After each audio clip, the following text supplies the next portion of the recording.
কোনো প্রকার ক্রিম ছাড়া মাত্র ২ টি ডিম দিয়ে চুলায় মজাদার বার্থডে কেক কিভাবে তৈরি করবেন সেটাই আজকে আপনাদের সাথে শেয়ার করব। যেটা তৈরি করতে খুবই কম সময় লাগে, খেতে কিন্তু দারুণ মজার হয়। বাচ্চা থেকে বড় সবাই কিন্তু এটাকে অনেক অনেক বেশি পছন্দ করবে। কম খরচে এই মজাদার কেকটি কিন্তু আপনারা এখন ঘরেই তৈরি করে ফেলতে পারবেন। আশা করছি রেসিপিটি আপনাদের কাছে অনেক বেশি ভালো লাগবে। কেক তৈরি করার জন্য প্রথমে একটি বোলের মধ্যে ২টা ডিম ভেঙে নিব। আর ডিম ২টা অবশ্যই রুমের নরমাল তাপমাত্রার হতে হবে। ফ্রিজে থাকলে কমপক্ষে ১৫ মিনিট আগে বের করে তারপর ব্যবহার করতে হবে। এখন ডিমগুলোকে প্রথমে একটি বিটার দিয়ে ভালো করে বিট করে নিতে হবে। আপনারা কিন্তু চাইলে এই কাজটি ইলেকট্রিক বিটার ছাড়া হ্যান্ড বিটার দিয়েও করতে পারবেন।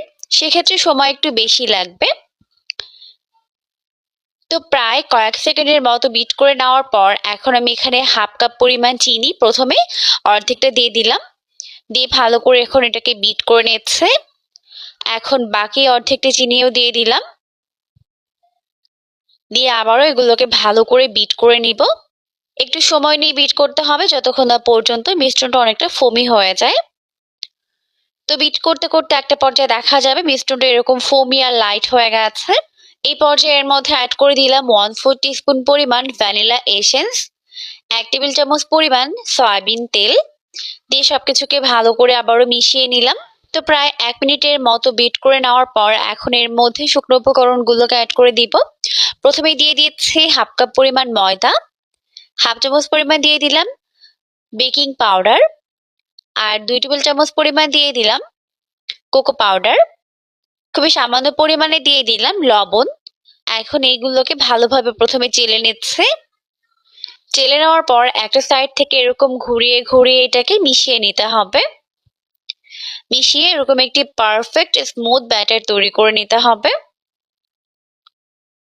তো এখন কিন্তু আমাদের ব্যাটার একদম রেডি হয়ে গেছে। এরপর আমি এখানে একটি মোল্ড নিয়েছি, এর মধ্যে এটাকে ট্রান্সফার করে নিলাম। এরপর এটাকে ভালোভাবে ট্যাপ করে নিয়ে এটাকে আমি চুলায় বসিয়ে দিচ্ছি বেক করে নেওয়ার জন্য। তো প্রথমে আমি এটাকে হাই হিটে ৫ মিনিটের মতো প্রিহিট করে নিয়েছি। এখন ঢাকনা দিয়ে ঢেকে প্রায় ৩০ থেকে ৩৫ মিনিটের মতো বেক করে নিব। এখন চলে এসেছি পরবর্তী স্টেপে। তো প্রথমে চুলায় একটি প্যান বসিয়ে এর মধ্যে একটি ডিমের হলুদ অংশ দিয়ে দিলাম। এখন আমরা ক্রিমটাকে বানিয়ে নিব। দিয়ে দিলাম 1/4 কাপ পরিমাণ গুঁড়া দুধ, আর ২ চামচ পরিমাণ দিয়ে দিচ্ছে কর্নফ্লাওয়ার।